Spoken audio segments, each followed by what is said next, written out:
et aujourd'hui je vais vous expliquer comment je filme mes vidéos YouTube, comment je les monte, qu'est-ce que j'utilise, enfin bref, un petit peu tout, l'envers du décor entre guillemets, mon matériel, enfin bref, voilà, un petit peu de tout.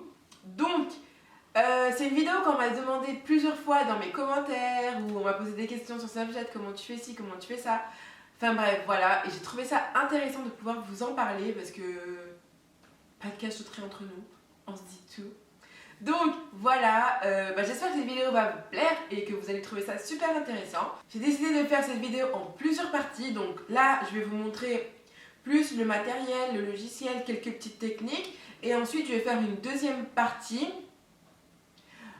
plus comment je fais certaines transitions, ou une petite intro, ou bref, je sais pas, dites-moi en commentaire ce que vous voulez voir,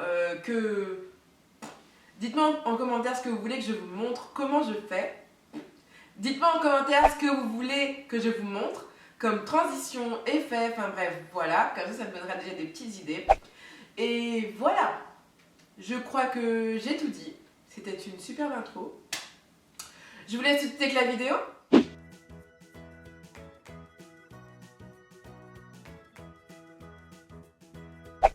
Tout d'abord, il faut savoir que la caméra avec laquelle je filme est un Canon EOS 700D.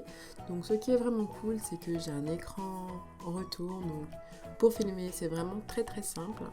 Et j'utilise le plus souvent pour mes intros et mes conclusions donc l'objectif le 50 mm parce que niveau précision, qualité, flou, c'est carrément mieux. Mais ça m'arrive aussi d'utiliser mon 18-55 lorsque je filme des routines, des choses comme ça. C'est vraiment deux choses complètement différentes. Quand je vlog avec mon Canon aussi. C'est un PowerShot N2, c'est vraiment tout petit, il se glisse dans ma poche, il est super génial et il y a aussi un écran retour. J'utilise une perche à selfie et voilà, c'est vraiment très simple. Et je l'utilise aussi pour mes photos Instagram. Quand je fais des tutos maquillage, j'utilise mon mini trépied, mais sinon, en temps normal, j'utilise mon trépied basique Manfrotto que j'ai acheté à la Fnac. Donc voilà, il est super car le petit manche, il sort et ça sert aussi de stabilisateur. Et ça, je peux vous dire que c'est vraiment top niveau qualité et je l'adore parce qu'il est top, vraiment, je l'adore. J'utilise des softbox de chez Amazon, vraiment très simple et très basique. J'essaierai de vous les mettre en barre d'infos si j'arrive à les retrouver, mais franchement, on trouve ça partout. Et lorsqu'on filme le soir, c'est vraiment cool. Pour monter mes vidéos, soit j'utilise mon iMac ou alors mon MacBook Pro, voilà, quelque chose de vraiment très basique. Et je monte avec Final Cut Pro.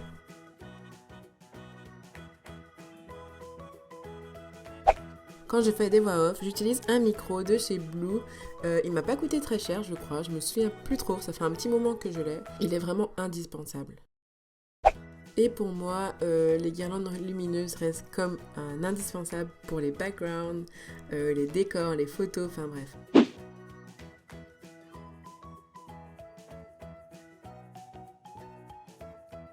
Avant déjà de penser à comment je vais tourner ma vidéo, il faut déjà trouver les idées. Il faut savoir que je passe énormément de temps devant mon PC quand je sais que voilà, je veux tourner une vidéo, voilà, quand je sèche en fait. Et Pinterest, c'est clairement ma source d'inspiration, c'est là où je prends toutes mes idées. Après, dans ma vie au quotidien aussi, j'ai des idées de tout. Je ne planifie pas vraiment mes vidéos à l'avance, j'essaie juste d'avoir une vidéo par semaine, sans jour précis. Et bien sûr, mon petit bullet journal est là pour m'aider à répertorier toutes mes idées et à essayer de les classer, à les organiser. Donc voilà, quand je filme, on va dire que j'ai plusieurs styles, entre guillemets, ou plusieurs façons de filmer que j'aime beaucoup. Le premier style, c'est le style plutôt horizontal, plutôt posé, plutôt plat, et j'adore filmer quand il y a des grands champs. Ensuite, le style plutôt vertical, quand l'objet est vraiment très focusé et très près, ça le met beaucoup plus en valeur. Il y a le style plutôt saccadé. C'est vraiment un style que je fais plus pour mes intros, on va dire, parce qu'au quotidien, je le fais pas vraiment. Ensuite, il y a le style en 8. Je trouve que ça donne vraiment un effet que j'aime beaucoup, un effet un peu, je ne sais pas comment dire, mais j'aime bien. Voilà.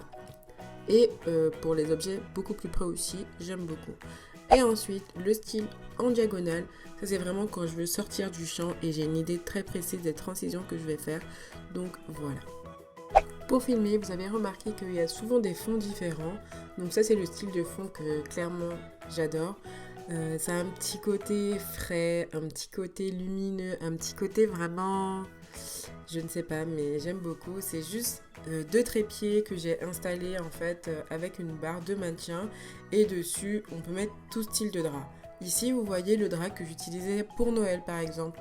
Et ça s'adapte vraiment à la saison et c'est vraiment ce que j'adore parce que du coup, on n'est pas obligé de toujours avoir un background lifestyle. On peut vraiment changer comme on veut. L'avantage de ce style est que je peux me mettre vraiment partout et pour le coup me mettre devant ma grande belle lumineuse m'apporte énormément de luminosité et c'est juste ce que je recherche en fait.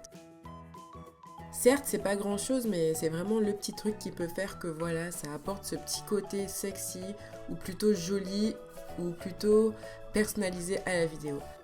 Après, c'est vrai que ça m'arrivait aussi de filmer avec des backgrounds plutôt lifestyle chez moi, dans ma chambre, les choses comme ça. Mais j'alterne un petit peu des deux, c'est vraiment au gré de mes envies. Quand je vais filmer, je me dis tiens, je vais filmer là, ou tiens, je vais filmer avec ce drap ou avec ça. Donc voilà.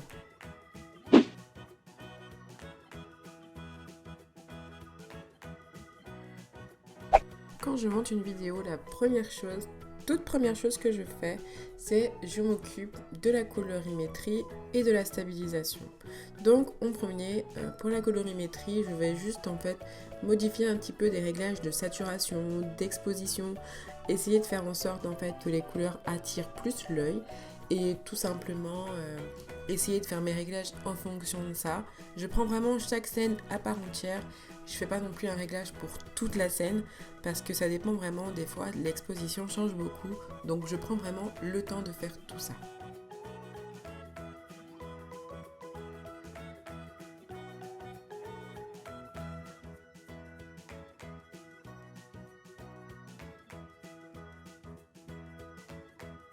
Une fois que j'ai trouvé le plan que je vais travailler, tout simplement, je le fais glisser dans ma zone de travail et c'est parti. Comme tout à l'heure, on commence par les réglages colorimétriques. Ici, le problème est que j'adore le fond, comment il est saturé, mais mon visage, problème. Pas de souci, j'ajoute un masque de couleur, je clique ensuite sur mon visage et j'essaye de faire glisser ma souris pour que ça prenne en fait toute ma peau, tout mon corps. Et là, je peux faire les réglages colorimétriques que pour moi.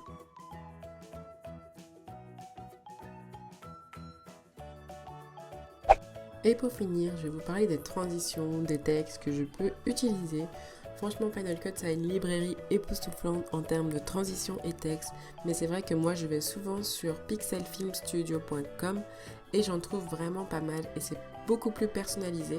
Et au niveau des textes, c'est exactement la même chose. Donc allez-y, fouinez un petit peu et vous allez pouvoir vraiment trouver les textes et les transitions qui sont vraiment adaptés à vos vidéos.